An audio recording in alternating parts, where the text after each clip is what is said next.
શું તમને અથવા તો તમારા કોઈ પણ અંગત વ્યક્તિને સ્ક્રિપ્ટેડ ટીવી સિરિયલ અથવા તો મૂવીના કોઈ ઇમોશનલ સીન જોઈને રડવું આવે છે? તો એને આવેગિક અપરિપક્વતા કહેવાય. તો ઘણા લોકો એવા પણ હોય કે કોઈની અંતિમ યાત્રા અથવા બેસણામાં જઈને શેર માર્કેટની અને બીજી વાતો કરી શકે છે. એને આવેગિક જડતા કહેવાય.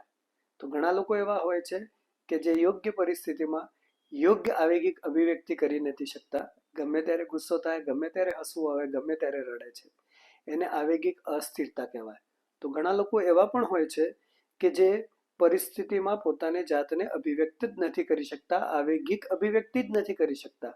આ તમામ પરિસ્થિતિઓ આપણા જીવનમાં 75 થી 80% સમસ્યાઓ માટે કારણરૂપ છે.